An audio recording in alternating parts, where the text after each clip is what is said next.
നമസ്കാരം. ടെലിവിഷൻ ചാനലുകളുടെ റേറ്റിംഗ് പരിശോധിക്കുന്ന ബാർക്കിൻ്റെ കഴിഞ്ഞ ആഴ്ചത്തെ റിപ്പോർട്ട് ഇന്ന് പുറത്തു വന്നിട്ടുണ്ട്.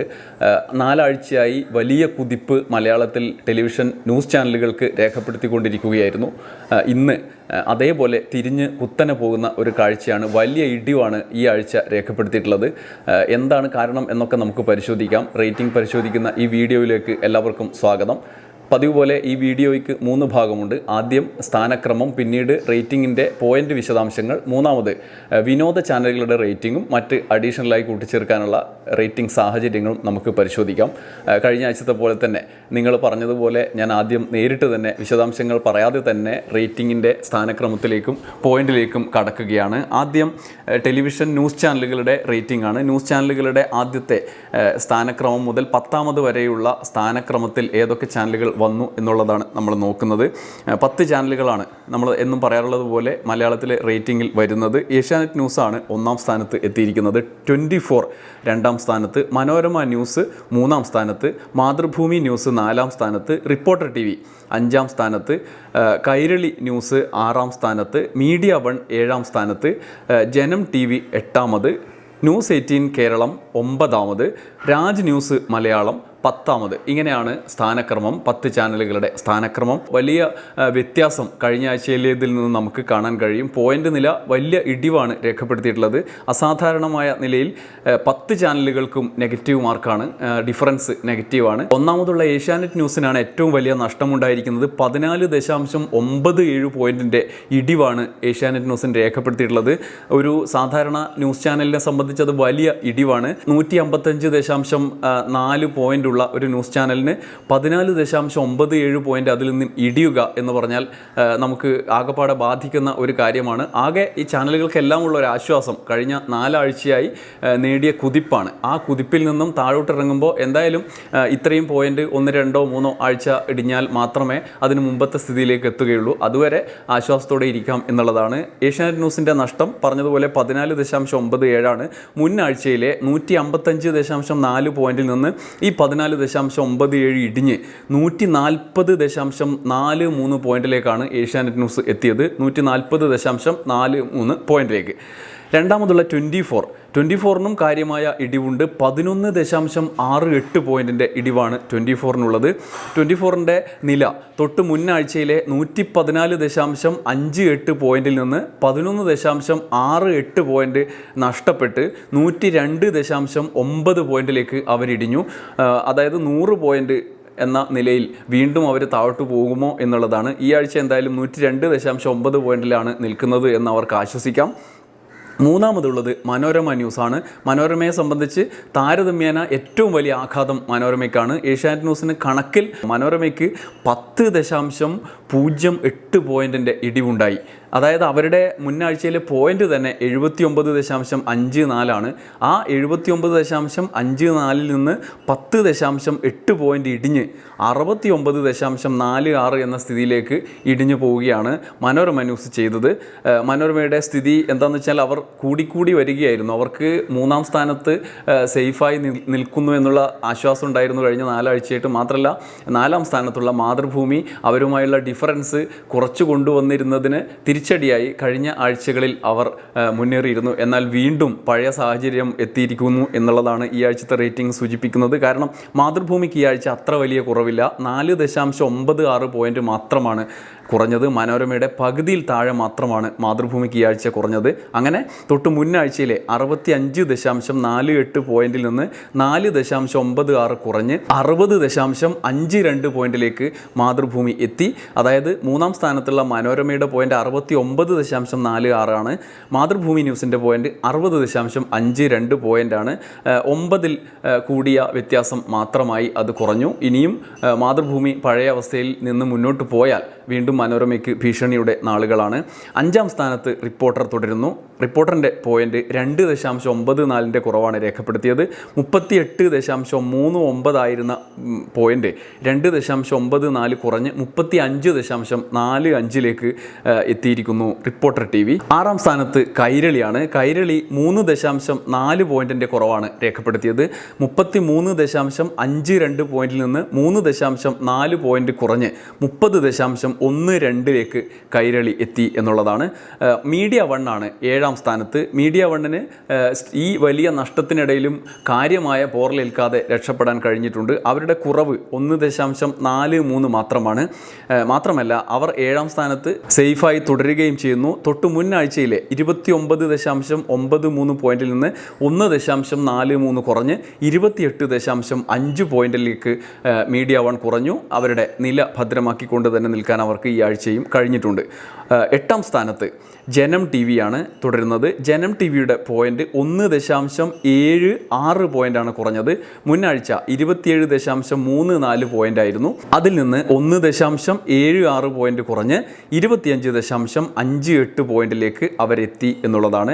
9-ാം സ്ഥാനത്ത് ന്യൂസ് 18 കേരളം. ന്യൂസ് 18 കേരളത്തിൻ്റെ സ്ഥിതി പഴയതുപോലെ തന്നെ തുടരുകയാണ്. അവർക്കും ഈ ആഴ്ച നഷ്ടമുണ്ടായി. 1.91 പോയിന്റിൻ്റെ കുറവുണ്ടായി. 20.79 പോയിന്റിൽ നിന്ന് 1.91 കുറഞ്ഞ് 18.88 പോയിന്റിലേക്ക് ന്യൂസ് 18 കേരളം എത്തി. 9-ാം സ്ഥാനത്ത് അവർ തുടരുന്നു. രാജ് ന്യൂസാണ് 10-ാം സ്ഥാനത്ത്. 10-ാം സ്ഥാനത്തിന് 0.02 കുറവുണ്ടായി.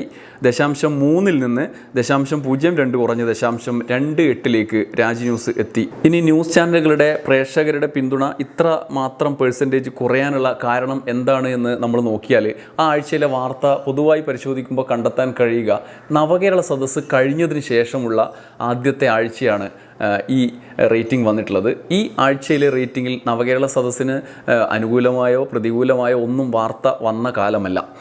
പണ്ട് പറയുന്ന ഒരു കാര്യമുള്ളത് കേരളത്തിലെ വാർത്താ ചാനലുകളുടെ അല്ലെങ്കിൽ പത്രങ്ങളുടെ ഒക്കെ നിലനിൽപ്പ് CPM ആൻറ്റി CPM എന്നുള്ള ആംഗിളിലാണ് എന്ന് പറയാറുണ്ട്. അത് എപ്പോഴും CPMനെ കേന്ദ്രമാക്കിക്കൊണ്ടുള്ള വാർത്ത നിരന്തരം ഉൽപ്പാദിപ്പിച്ചുകൊണ്ടിരിക്കുന്ന സാഹചര്യം വേണം. അത്തരത്തിൽ ഉള്ള വാർത്തകൾക്കാണ് ഇവിടെ മാർക്കറ്റ് എന്ന് പറയാറുണ്ട്. അത് തുടർച്ചയായി ഒരുപാട് കാലമായി, ഒരുപക്ഷെ സമീപകാലത്തൊക്കെ നമ്മുടെ ഓർമ്മയിലുള്ള കാലത്ത് തന്നെ നമ്മൾ കണ്ടുവന്നതാണ്. ഇവിടുത്തെ രാഷ്ട്രീയം തന്നെ CPMനെ കേന്ദ്രീകരിച്ചാണ് മുമ്പോട്ട് പോകാറുള്ളത്. അല്ലാതെ CPM കോൺഗ്രസ് BJP എന്നൊന്നുമല്ല. ഒന്ന് CPM അല്ലെങ്കിൽ ആൻറ്റി CPM. അത് കോൺഗ്രസ് ആവാം, BJP ആവാം, അതെല്ലാം ചേർന്ന കൂട്ടായ്മയാകാം. അത്തരത്തിലുള്ളൊരു സാഹചര്യം ഉണ്ടാവാറുണ്ട്.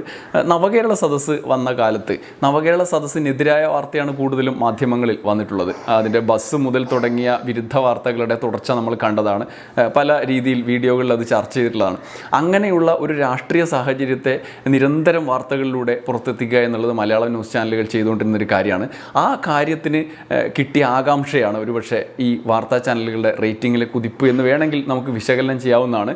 അത്ര സൂക്ഷ്മമായ പരിശോധനയുടെ ഫലം ഇങ്ങനെ ലളിതമായി പറയാൻ കഴിയില്ല. എങ്കിൽ പോലും നമ്മുടെ ഒരു പൊതുധാരണയും രാഷ്ട്രീയ ബോധവും സാമൂഹിക ബോധവും ഒക്കെ വെച്ച് നമുക്ക് പറയാൻ കഴിയുന്നൊരു കാര്യം അതാണ്. CPMനെ കേന്ദ്രീകരിച്ച് കൂടുതലും ആൻറ്റി CPM ആയ വാർത്തകൾ, പ്രത്യേകിച്ച് നവകേരള സദസ്സിനെ കേന്ദ്രീകരിച്ച് ചർച്ച ചെയ്യുമ്പോൾ ആ നവകേരള സദസ്സിനെതിരായ വാർത്തകളാണ് ആ കാലത്ത് വന്നത്. നവകേരള സദസ്സ് അവസാനിക്കുന്ന സമയത്ത് തീവ്രമായി കോൺഗ്രസും രംഗത്ത് വന്നു.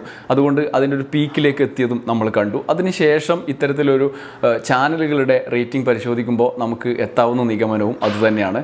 അതുകൊണ്ട് ഇനി തെരഞ്ഞെടുപ്പ് വരുമ്പോൾ സ്വാഭാവികമായും അത്തരത്തിലുള്ള ചർച്ചകൾ ഉയർന്നു വരും. വാർത്ത സജീവമായി മുന്നോട്ട് പോകുന്ന കാലം വരും എന്നുള്ളത് പ്രധാനപ്പെട്ട ഒരു കാര്യമാണ്. അതിൻ്റെ തുടർച്ചയായി ഇനി എന്തൊക്കെ കാണാൻ ഇരിക്കുന്നു എന്നുള്ളത് നമുക്ക് ബാക്കിയുള്ള ആകാംക്ഷ. അതുകൊണ്ട് ഈ റേറ്റിംഗിലെ കുറവ് പരിശോധിക്കുമ്പോൾ നമുക്ക് കണ്ടെത്താൻ കഴിയുന്ന കാര്യം അതുതന്നെ. പഴയ കാലത്ത് ഉള്ളതുപോലെ തന്നെ ഈ സജീവമായ ഒരു ഇടവേളയ്ക്ക് ശേഷം എന്ന് വേണമെങ്കിൽ പറയാവുന്ന വിധത്തിലാണ്. ഇത് രാഷ്ട്രീയമായ തിരിച്ചടിയാവോ ഇല്ലയോ എന്ന് നമുക്കറിയില്ല. കാരണം ഒരു പൊതുബോധം നമ്മുടെ ഈ രാഷ്ട്രീയ സാഹചര്യത്തിൽ പൊതുവെ പല രീതിയിൽ സാമ്പത്തിക പ്രതിസന്ധി ജനങ്ങളെ കുഴക്കുന്നുണ്ട്. അങ്ങനെയുള്ള പല പ്രശ്നങ്ങളുണ്ട്. നവകേരള സദസ്സുമായി ബന്ധപ്പെട്ട് ചർച്ച ചെയ്തത് അല്ലെങ്കിൽ ആളുകൾക്കിടയിൽ സമരവും മറ്റുമൊക്കെ നടത്തിയത് അതുമായി ബന്ധപ്പെട്ട അല്ലെങ്കിൽ പോലും ആളുകളിൽ ഈ പെൻഷൻ കിട്ടാത്തതും ക്ഷേമ പദ്ധതികളുമായി ബന്ധപ്പെട്ട ചർച്ചകളും ഒക്കെ അസ്വസ്ഥതകൾ ഉള്ള ഒരു സാഹചര്യമുണ്ട് എന്ന് നമുക്ക് പറയാവുന്നതാണ്. പക്ഷേ ആൻറ്റി CPM ചർച്ചകൾ എങ്ങനെയാണ് സാമൂഹികമായി രാഷ്ട്രീയമായി റിസൾട്ടിലേക്ക് ബാധിക്കുക എന്നുള്ളത് നോക്കിക്കഴിഞ്ഞാൽ നമുക്ക് വലിയ പിടുത്തം കിട്ടില്ല. ഉദാഹരണത്തിന് കഴിഞ്ഞ നിയമസഭാ തെരഞ്ഞെടുപ്പിൻ്റെ കാലത്ത് ഇതേപോലെ ന്യൂസ് ചാനലുകൾക്ക് ഏറ്റവും കൂടുതൽ റേറ്റിംഗ് രേഖപ്പെടുത്തിയ സമീപ വർഷങ്ങളിലെ ഒരു കാലമായിരുന്നു നിയമസഭാ തെരഞ്ഞെടുപ്പിന് മുമ്പ് സ്വർണ്ണക്കള്ളക്കടത്ത് കേസ്. 6 മാസത്തോളം നീണ്ട സ്വർണ്ണക്കള്ളക്കടത്ത് കേസ്. ഒരു കണക്ക് പ്രകാരം ആ മാസങ്ങളിൽ 98% മുകളിൽ ഈ രാത്രികാല ചർച്ചകളുണ്ടല്ലോ, ന്യൂസ് അവർ പോലുള്ള 8 മണി ചർച്ചകൾ, അത് 98% ദിവസവും ഇത് മാത്രമായിരുന്നു, സ്വർണ്ണക്കള്ളക്കടത്ത് മാത്രമായിരുന്നു എന്നാണ് പല ആളുകളും, രാഷ്ട്രീയ എതിരാളികൾ അല്ലെങ്കിൽ CPM കാരായ രാഷ്ട്രീയ നേതാക്കളും ചർച്ചാകാരന്മാരൊക്കെ പുറത്തുവിട്ട കണക്ക്. അങ്ങനെയുള്ള അത്രമാത്രം രാഷ്ട്രീയ വിരുദ്ധമായ അല്ലെങ്കിൽ പാർട്ടി വിരുദ്ധമായ നിലയിൽ എന്ന് പറയാവുന്ന വിധത്തിൽ സ്വർണ്ണക്കള്ളക്കടത്തിനെ പ്രതിക്കൂട്ടിൽ നിർത്തിക്കൊണ്ടുള്ള ചർച്ച നടന്നിട്ടും ഒരു തുടർഭരണമാണ് കേരളത്തിലുണ്ടായത്. ആ ഭരണകാലത്തിൻ്റെ തുടർച്ചയായിട്ട് വീണ്ടും രണ്ടാം പിണറായി സർക്കാർ വരികയാണ് ചെയ്തത്. അതുകൊണ്ട് ലോക്സഭാ തെരഞ്ഞെടുപ്പിൽ ഇത് ഫലിക്കുമോ ഇല്ലയോ എന്നൊന്നും നമുക്ക് പറയാൻ കഴിയില്ല. അത് മറ്റൊരു തരത്തിലുള്ള രാഷ്ട്രീയ ചർച്ചയുടെ തുടർച്ചയായി മാത്രമേ നമുക്ക് വിശകലനം ചെയ്യാൻ കഴിയുള്ളൂ. പക്ഷേ ന്യൂസ് ചാനലുകൾക്ക് എന്തായാലും നല്ല കാലമായിരുന്നു ഈ നവകേരള സദസ്സിൻ്റെ കാലമെങ്കിലും എന്ന് പറയാവുന്നതാണ്. ഇനി നമുക്ക് വിനോദ ചാനലുകളിലേക്ക് കടക്കാം. വിനോദ ചാനലുകളുടെ റേറ്റിംഗ് പരിശോധിക്കുമ്പോൾ നമുക്ക് കാണാൻ കഴിയുന്നത് ഇവിടെയുണ്ടായ കുറവ് സമാനമായ നിലയിൽ വിനോദ ചാനലിൽ വർധനയായി മാറിയിട്ടുണ്ട് എന്ന് വേണമെങ്കിൽ പറയാവുന്നതാണ്. ഏഷ്യാനെറ്റ് ന്യൂസ് ആണ് 1ാം സ്ഥാനത്ത്. വിനോദ ചാനലിലെ അജയ്യമായ ആധിപത്യം, നാടിൻ്റെ അജയൻ എന്നെല്ലാം പറഞ്ഞ പോലെ അജയ്യമായ ആധിപത്യം. 817 പോയിൻ്റാണ് ഏഷ്യാനെറ്റിൻ്റെ 1ാം സ്ഥാനത്തുള്ള പോയിൻ്റ്. 2ാം സ്ഥാനത്ത് സി കേരളമാണ്, 249 പോയിൻ്റാണ് സി കേരളത്തിന്. 3ാം സ്ഥാനത്ത് സൂര്യ TV ആണ്, 238 പോയിൻ്റാണ്. 4ാം സ്ഥാനത്ത് മഴവിൽ മനോരമയാണ്, 218 പോയിൻ്റ്. 5ാം സ്ഥാനത്ത് ഫ്ലവേഴ്സ് TV ആണ്, 210 പോയിൻ്റ്. 6ാം സ്ഥാനത്ത് ഏഷ്യാനെറ്റ് മൂവീസ് 163 പോയിൻ്റ്.